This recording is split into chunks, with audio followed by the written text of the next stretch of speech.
Assalamualaikum warahmatullahi wabarakatuh.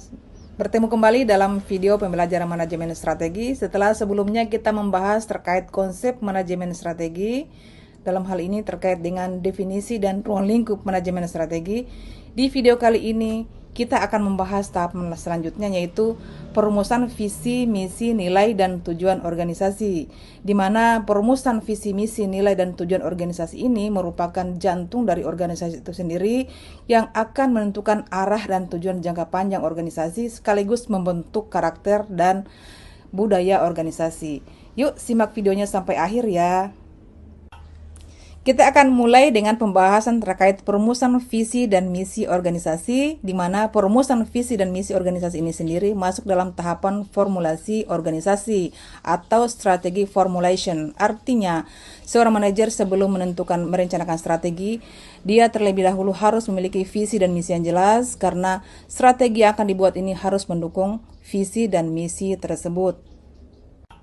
Lalu langkah-langkah apakah yang harus ditempuh seorang manajer ketika hendak merumuskan visi dan misi organisasi tersebut? Menurut Whelan dan Hanger, serta interpretasi dari sumber akademik yang mereka kelola, yang mereka buat, bahwa langkah-langkah umum untuk merumuskan visi dan misi organisasi adalah yang pertama adalah analisis lingkungan internal dan eksternal. Kemudian adalah identifikasi faktor strategis. Yang berikutnya merumuskan visi itu sendiri. Kemudian turunannya lagi adalah merumuskan misi. Yang berikutnya adalah penyesuaian dan penyelarasan atas visi dan misi organisasi itu terhadap lingkungan yang akan ditetapkan, yang akan diterapkan. Berikutnya adalah mengkomunikasikan dan mensosialisasikan visi misi tersebut sebelum dilaksanakan kepada masyarakat ataupun calon pelanggan. Dan yang terakhir adalah memonitoring atau meninjau kembali terkait visi dan misi yang telah ditetapkan, apakah cocok atau tidak dengan karakter dan budaya organisasi ataupun bertentangan dengan budaya dari tempat ataupun lingkungan yang akan ditetapkan daripada organisasi itu sendiri. Kemudian, apakah maksud daripada analisis eksternal dan internal organisasi itu? Menurut Whelan dan Hanger, bahwa sebelum menentukan apa visi misi organisasi perlu memahami kondisi internal. Kondisi internal ini adalah seperti apa yang dimiliki oleh organisasi, kekuatannya, baik itu kekuatan modalnya, kekuatan SDM-nya, kekuatan sarana prasarananya, itu terlebih dahulu diidentifikasi untuk memetakan apa kira-kira dan bagaimana organisasi ini kemudian menjalankan perannya. Kemudian adalah melihat budaya organisasi, strukturnya dan kompetensi SDM daripada organisasi sendiri. Nah, berkaitan dengan kondisi eksternal, maka seorang manajer ataupun para pemangku kebijakan dalam organisasi itu sendiri akan menganalisis kondisi seperti peluangnya bagaimana, kemudian ancaman-ancaman diperkirakan menghambat itu organisasi seperti apa, kemudian kondisi sosialnya seperti apa, sesuaikah dengan sesuaikah dengan budaya lingkungan setempat jika organisasi ini didirikan di sini, ataupun regulasi pemerintah, apakah dia mendukung, apakah regulasi pemerintah bisa mendukung daripada keberadaan organisasi ini, ataupun adakah pesaing-pesaing kita yang kira-kira mengancam keberlangsungan organisasi kita. Itu adalah masuk dalam kategori analisis internal dan eksternal organisasi. Setelah organisasi melakukan analisis terhadap lingkungan sekitarnya ataupun terhadap kekuatannya sendiri, tahap berikutnya dalam hal perumusan visi dan misi organisasi ini adalah identifikasi faktor strategis, di mana dari hasil analisis tadi, maka organisasi kemudian menentukan faktor strategi penting yang harus diperhitungkan, misalnya peluang yang besar atau ancaman yang harus diwaspadai dan kekuatan unik apa yang bisa dikembangkan untuk mengantisipasi ataupun untuk mempertahankan organisasi ini tetap eksis di tengah persaingan yang ketat dengan sesama organisasi lainnya yang serupa. Tahapan berikutnya setelah melakukan analisis eksternal dan internal sebuah organisasi dan identifikasi faktor strategis dari sebuah organisasi, maka kita masuk pada tahapan inti, yaitu perumusan visi organisasi itu sendiri. Artinya, visi adalah gambaran jangka panjang tentang apa yang ingin dicapai oleh organisasi. What the organization want to become and where it wants to go. Visi harus inspiratif. fokus masa depan, memotivasi dan memberi arah strategi. Menurut Wellen dan Hanger, bahwa visi harus ditekankan pada visi yang membantu organisasi untuk fokus terhadap apa yang akan dicapai, yang strategis, yang tidak akan pernah lekang oleh waktu. Tahapan yang tidak kalah penting setelah penetapan visi, maka seorang manajer harus menetapkan misi yang akan ditempuh untuk mencapai visi dari organisasi tersebut. Misalnya, siapa yang dilayani, dalam hal ini siapa sasarannya dari organisasi itu, kemudian bagaimana pasar ini kita dikelola ataupun tantangan-tantangan di lapangan dikelola. Kemudian misi juga bisa mencakup nilai dan filosofi organisasi. Misi ini harus membedakan organisasi itu dengan organisasi lainnya. Artinya sebuah organisasi harus memiliki karakter, ciri khas ataupun nilai yang tidak dapat diduplikasi oleh organisasi lain, sehingga ketika kita melihat sebuah organisasi, kita sudah bisa membedakan bahwa ini adalah organisasi A ataupun ini adalah organisasi B. Ini adalah faktor ataupun tahapan perumusan misi, sehingga pada tahapan ini seorang manajer ataupun para pemangku kepentingan dalam sebuah organisasi harus sangat hati-hati ketika merumuskannya. Tidak asal ambil, dia harus punya ciri khas tersendiri yang bisa membedakannya dengan organisasi lain. Poin penting yang tidak kalah penting dalam perumusan visi dan misi organisasi adalah penyesuaian atau penyelarasan organisasi. Maksud dari penyesuaian dan penyelarasan ini adalah visi dan misi harus disejajarkan dengan langkah-langkah strategis yang telah direncanakan, memiliki sumber daya yang ada, kemudian faktor eksternal yang relevan. Artinya, visi misi yang telah kita rencanakan tadi di awal tadi, kemudian kita komunikasikan, kita relevansikan dengan tempat organisasi itu berada, sehingga seorang manajer memiliki langkah-langkah untuk menilai apakah visi dan misinya itu realistis untuk diterapkan ataupun menimbulkan pro kontra ke depannya, ataupun mungkin tidak sesuai dengan budaya masyarakat setempat. Ini adalah langkah yang tidak kalah penting, sehingga seorang manajer juga perlu berhati-hati ketika merumuskan visi dan misi dan tidak melewati proses formulasi ini. Tahapan berikutnya dalam hal proses perumusan visi dan misi organisasi adalah mengkomunikasikan dan mensosialisasikan visi dan misi yang telah dirumuskan tadi kepada siapa? Yaitu terutama kepada pihak internal organisasi itu sendiri, seperti kepada manajemen, kepada karyawan, pemangku kepentingan, ataupun kepada pihak-pihak yang memiliki saham terhadap organisasi itu, agar supaya visi dan misi ini menjadi panduan bersama dalam pengambilan keputusan dan tindakan untuk mencapai tujuan yang telah direncanakan di awal. Setelah visi dan misi organisasi dirumuskan, kemudian dikomunikasikan kepada pihak internal organisasi dan disampaikan kepada pihak manajemen, karyawan, dan para pemangku kepentingan, maka selanjutnya adalah memasuki tahap terakhir, yaitu monitoring atau peninjauan kembali atas visi misi yang telah ditetapkan dengan alasan untuk melihat kembali kesesuaiannya dengan keadaan-keadaan terkini. Itu juga berfungsi untuk menganalisis kembali apakah sumber daya ataupun setelah menganalisis kondisi internal perusahaan masih relevan atau tidak dengan kondisi eksternal saat ini. Maka ini adalah hal yang tidak boleh diabaikan ketika seorang pimpinan ataupun manajer merumuskan visi misi organisasi. Dan ketika menemukan perubahan internal ataupun perubahan eksternal organisasi, maka saat itulah revisi visi dan misi. Setelah kita mengetahui langkah-langkah dalam perumusan visi dan misi organisasi, maka berikutnya kita perlu juga membahas terkait langkah-langkah perumusan nilai-nilai organisasi menurut Wellen dan Hanger.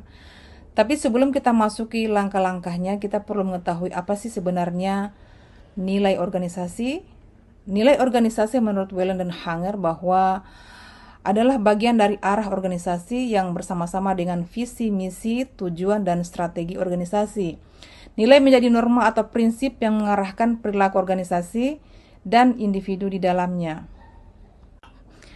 Maka, langkah-langkah yang perlu ditempuh oleh sebuah organisasi untuk merumuskan nilai-nilainya adalah beberapa hal berikut, seperti analisis lingkungan internal, kemudian identifikasi nilai yang diinginkan, kemudian pemilihan nilai inti atau core values, kemudian definisi operasional untuk setiap nilainya, yang kemudian pelibatan pimpinan dan stakeholders, kemudian komunikasi dan sosialisasi ini tetap perlu ya, sama halnya dengan sosialisasi dan komunikasi visi misi organisasi. Berikutnya adalah integrasi ke dalam sistem manajemen, dan terakhir adalah monitoring, evaluasi, dan revisi. Secara umum sebenarnya langkah-langkah untuk menentukan nilai ini kurang lebih sama dengan perumusan visi misi, tetapi kalau di perumusan visi misi maka yang perlu dianalisis terlebih dahulu adalah kondisi eksternalnya, sedangkan pada penentuan nilainya lebih kepada kondisi internal organisasi itu sendiri. Mengapa? Karena nilai ini akan berorientasi dalam organisasi itu sendiri, terkait dengan apa yang harus ditonjolkan, terkait dengan apa yang akan menjadi ciri khasnya, keunikannya, maka itulah dia perlu menganalisis kekuatan-kekuatan apa yang dimiliki oleh organisasi itu, sehingga dia bisa bertahan dan dapat memiliki keunikan atau perbedaan dengan organisasi lain. Agar lebih konkret kita mengetahui tentang nilai sebuah organisasi, maka di sini perlu saya berikan contoh sebuah nilai organisasi otomotif seperti inovasi, kemudian keunggulan operasionalnya, kemudian integritasnya, kemudian kolaborasinya, dan pelanggan sebagai fokus utama. Inovasi dalam hal ini selalu mengejar perbaikan dan ide baru, sehingga mendorong staf menciptakan solusi baru dan tidak takut gagal. Yang berikutnya adalah nilai keunggulan operasional. Nilai ini melakukan segala pekerjaan dengan kualitas dan efisiensi tinggi untuk menjaga standar tinggi. Berikutnya adalah nilai integritas. Ini sangat diperlukan khususnya bagi para karyawan untuk bertindak jujur, transparan, memegang janji, tidak melakukan tindakan yang bisa merusak kepercayaan. Next adalah nilai kolaborasi. Perusahaan otomotif tidak akan mampu bekerja sendiri tanpa bekerja sama dengan perusahaan-perusahaan lain seperti pemasok suku cadang dan lain sebagainya, untuk berbagi pengetahuan, juga untuk mendukung satu sama lain dalam menghargai keragaman peran. Sedangkan yang terakhir adalah nilai pelanggan. Pelanggan ini menjadi fokus utama sebuah perusahaan karena pada akhirnya pelangganlah yang menentukan nasib perusahaan ini bertahan atau tidak. Maksudnya, sebesar apapun organisasi itu atau perusahaan itu, apabila dia tidak setia ataupun tidak berfokus pada pelanggan, maka pada akhirnya dia akan kehilangan pelanggan sehingga dia bisa dikalahkan oleh perusahaan lain. Sehingga kesimpulan yang bisa kita tarik daripada proses perumusan nilai ini adalah menurut Whelan dan Hanger bahwa merumuskan nilai organisasi itu tidak sekedar membuat daftar kata-kata ataupun nilai, tetapi pada saat prosesnya harus melibatkan pemahaman kondisi organisasi yang sebenarnya, yang senyatanya bukan kondisi yang masih dalam awang-awang ataupun dalam perkara yang abu-abu. Kemudian pemilihan nilai yang mendukung visi dan misi. Nilai yang dimaksud di sini tidak bertentangan dengan kondisi ataupun visi misi yang telah ditetapkan. Berikutnya adalah definisi perilaku dari setiap nilai tersebut, sehingga integrasi ke dalam sistem manajemen dan monitoring penyesuaian dapat dilakukan. Setelah merumuskan visi, misi, dan nilai organisasi, maka terakhir adalah perumusan tujuan organisasi. Tetapi sebelum kita mengetahui proses dan langkah-langkah penetapan tujuan organisasi, maka kita perlu mengetahui dulu apa sih definisi dari tujuan organisasi itu sendiri. Tujuan organisasi menurut Whelan dan Hanger adalah hasil akhir yang ingin dicapai organisasi dalam jangka waktu tertentu sebagai realisasi dari visi dan misi. Untuk merumuskan tujuan organisasi perlu ditempuh langkah-langkah berikut seperti analisis lingkungan internal dan eksternal, sama halnya dengan perumusan visi, misi, dan nilai organisasi. Di sini yang perlu dilakukan adalah organisasi perlu mengetahui kekuatan dan kelemahan organisasinya, seperti apakah SDM-nya sudah mumpuni, apakah kekuatan pendanaannya sudah sesuai dengan apa yang akan dilakukan, lalu didukung oleh teknologi apa dan seperti apa budaya organisasinya. Sedangkan untuk analisis eksternalnya, kita melihat organisasi perlu melihat peluang dan ancaman itu sendiri. Misalnya, tren pasar saat ini apa yang dibutuhkan pelanggan, kemudian kebijakan apa untuk mengatasi ataupun melaksanakan tujuan organisasi itu sehingga bisa mencapai ataupun sejajar dengan tren pasar, kemudian kompetitornya kita seperti apa yang telah mereka lakukan. Jangan sampai kita baru start ternyata kompetitor kita sudah sampai di bulan. Kemudian, untuk mengetahui analisis eksternal dan internal itu, para ilmuwan biasanya menggunakan alat analisis SWOT, PESTEL, dan analisis industri. Tujuannya adalah agar tujuan yang dirumuskan realistis dan relevan dengan kondisi nyata organisasi. Kemudian, langkah kedua ketika merumuskan tujuan organisasi, yang pertama adalah ditinjau kembali visi dan misi organisasi.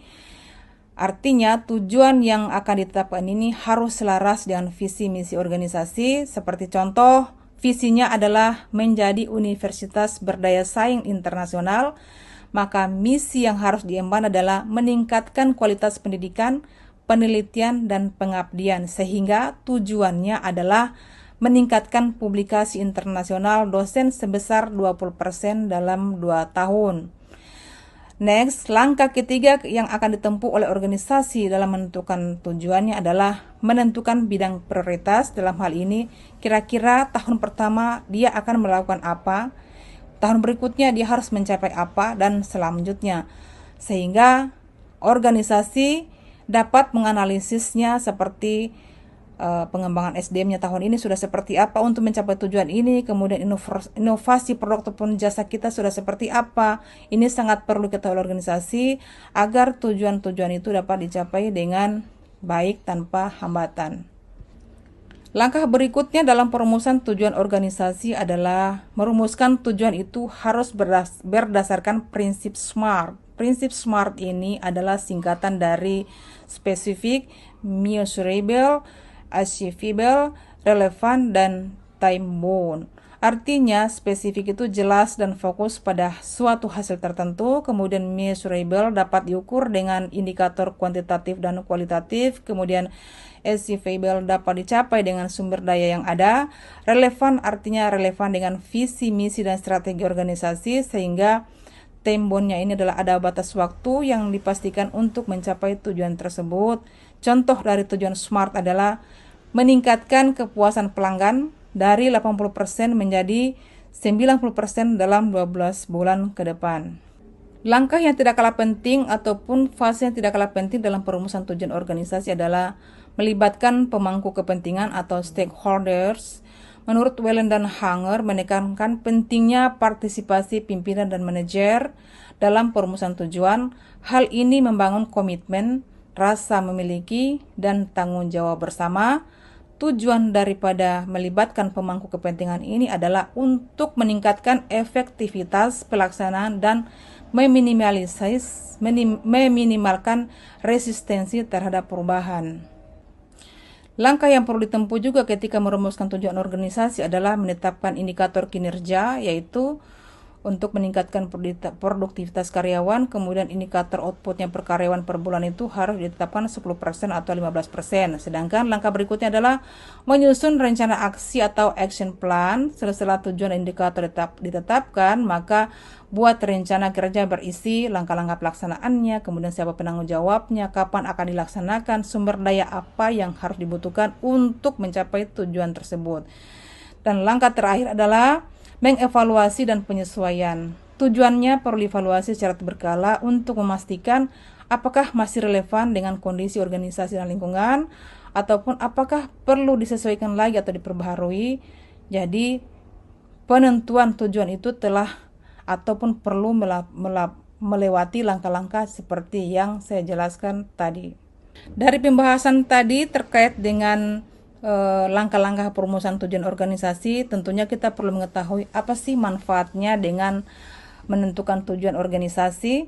Perlu kita ketahui bahwa Whelan dan Hanger telah mengatakan bahwa manfaat strategis dari tujuan itu adalah memberi arah dan fokus bagi seluruh aktivitas organisasi, kemudian menjadi dasar pengambilan keputusan strategis, kemudian meningkatkan koordinasi antar unit kerja, menjadi alat motivasi dan penggerak karyawan, kemudian menyediakan dasar evaluasi dan pengendalian kinerja, dan terakhir adalah tentunya untuk menunjang pencapaian visi dan misi secara terukur.